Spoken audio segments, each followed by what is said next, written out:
Welcome back to the bench build. Today we are going to talk about mudding. The materials you will need are listed here, and these are the tools you will need for the day.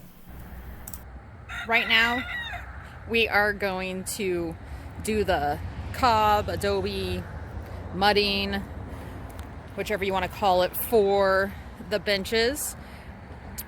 Literally digging dirt out of the ground. We measure with a 5-gallon bucket. It's handy.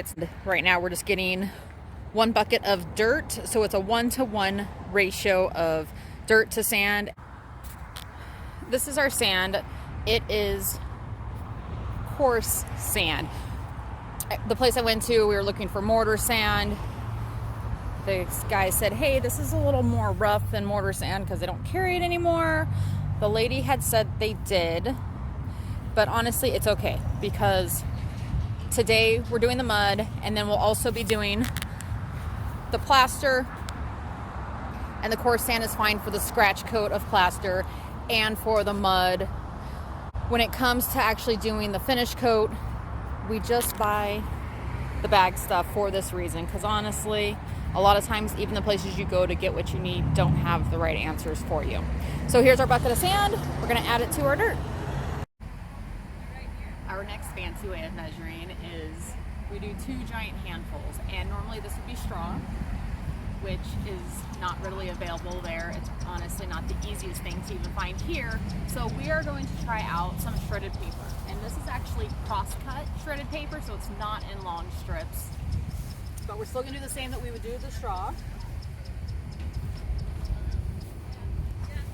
For 2 heaping handfuls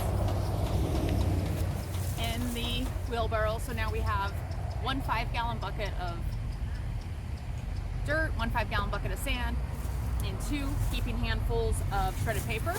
And we're going to pre-mix it first. So we dry mix it before we add any water. You may want to wear a mask for this part because if your dirt's like ours, there can be things in it that can make you sick. So we happen to have valley fever potential here. So we're gonna put our mask on and we're gonna dry mix.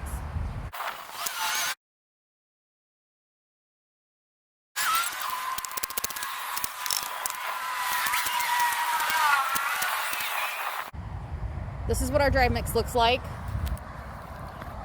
And when mixing, be sure that you get all the way to the bottom of the wheelbarrow and turn everything in. So this is about as deep as you want it, otherwise it's gonna be really hard to mix. Now we're gonna add water to the mix. We don't want to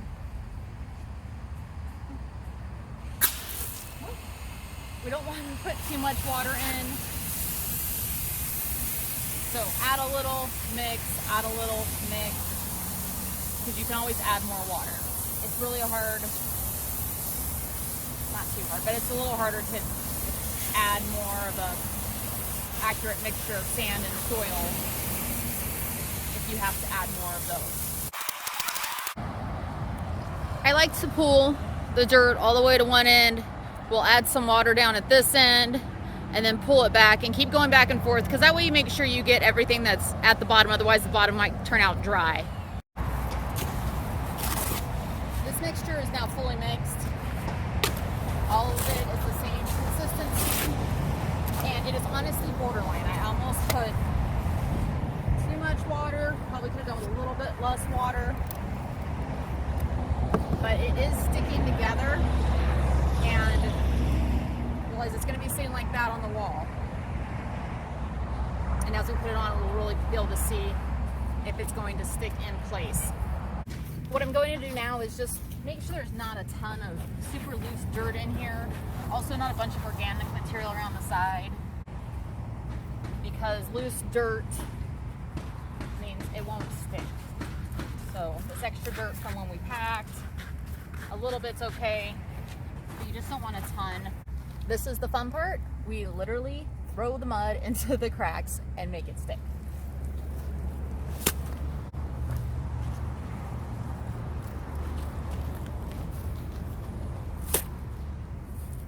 You will work it in a little bit, but not much.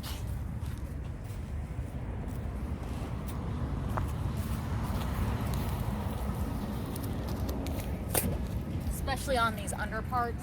That's probably the hardest part to get to. And that's where you find out if your mud is too wet.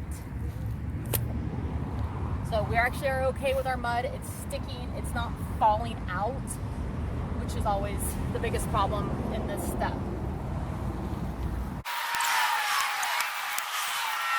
This is where the cans come in for this bench. Literally, crinkle it a little bit and stick it in there, and all it does is fill space. So it's just a reuse. We have always used metal cans because that's how we were taught.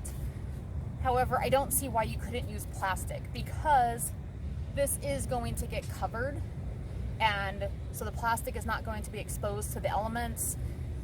So if you can get small enough bottles, you could probably use plastic for this part. The only concern I see would be the smoothness, but honestly these are pretty smooth. If you're using water balls, they have the ridges, so it may even be better. Just make sure nothing is in the cans. Actually, we don't have rain coming, but if it's gonna rain or something, maybe consider putting them upside down, just because extra things in the construction process can always cause a potential problem.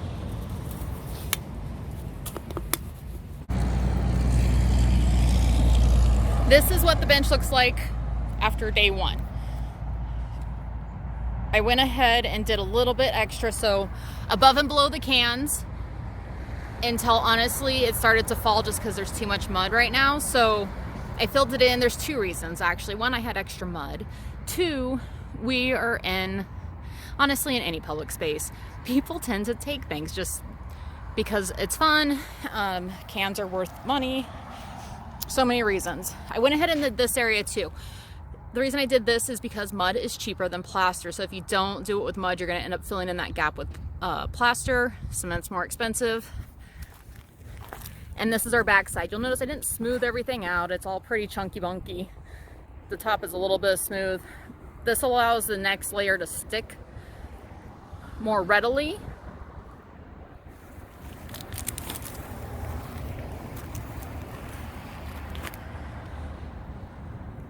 And that is all for today. Really quick, just wanted to show you.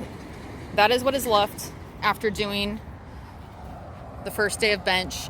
So that was 1 bucket of dirt, 1 bucket of sand, and 2 big handfuls of shredded paper. And we will see tomorrow how well the shredded paper holds up.